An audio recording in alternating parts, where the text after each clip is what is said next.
কারোর শেষ বিদায় কান্নার আহাজারি পড়ে যায় সারা বাড়িতে।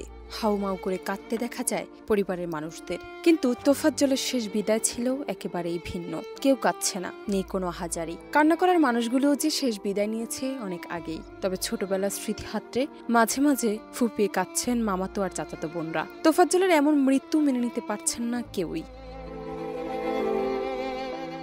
ঢাকা বিশ্ববিদ্যালয়ের শিক্ষার্থীদের নির্যাতনে নিহত হওয়া বরগুনার মানসিক ভারসাম্যহীন তোফাজ্জলের দাফন সম্পন্ন হয়েছে। ২০ সেপ্টেম্বর সকাল ৭টায় তোফাজ্জলের প্রথম জানাজা নামাজ অনুষ্ঠিত হয় তার নানাবাড়ি পাথরঘাটা উপজেলার সৎকর গ্রামে। এরপর তার দ্বিতীয় জানাজা নামাজ অনুষ্ঠিত হয় চরদুয়ানি বাজারে। তারপর পারিবারিক কবরস্থানে বাবা মা ও তার একমাত্র ভাইয়ের পাশে চিরনিদ্রায় শায়িত করা হয়েছে। তার জানাজায় অংশ নেন হাজারো মানুষ। ঢাকা বিশ্ববিদ্যালয়ের মতো জায়গায় এমন ঘটনায় ক্ষুব্ধ এলাকাবাসী।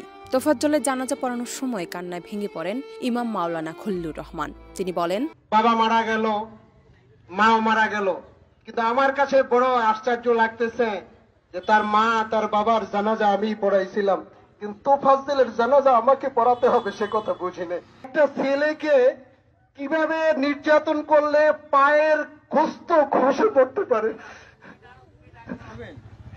কিভাবে রক্তাক্ত হতে পারে।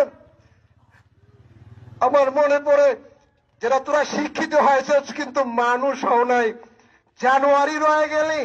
জানাজায় ২০১৬ সালে বাবা এর ৩ বছর পর তোফাজ্জলের মাও মারা যান। ভালোবাসার মানুষটির অন্যত্র বিয়ে হয়ে যায়। পরিবার ও অভিভাবক শূন্য হয়ে পুরোপুরি মানসিক ভারসাম্য হারিয়ে ফেলে গত ৩ থেকে ৪ বছর ধরে। গত বছর অভিভাবক বড় ভাইও বিদায় নেন পৃথিবী থেকে। ক্ষুধার জ্বালা মেটাতে ঢাকা বিশ্ববিদ্যালয়ের ফজলুল হক হলে গিয়েছিল তোফাজ্জল। হলে চোর সন্দেহে ৩ ধাপে নির্যাতন চালানো হয় তার উপর। স্ট্যাম্প, রড, লাঠি দিয়ে মারার পাশাপাশি তার গোপনাঙ্গে লাঠি দিয়ে জোরে আঘাত করে নির্যাতনকারীদের একজন। নির্মম নির্যাতনে তার শরীর থেকে মাংস খসে পড়ে। তোফাজ্জল হোসেনের এমন মৃত্যুতে যেন পুরো দেশে শোকের ছায়া নেমে এসেছে। জান্নাত নিপু, দেশ রূপান্তর।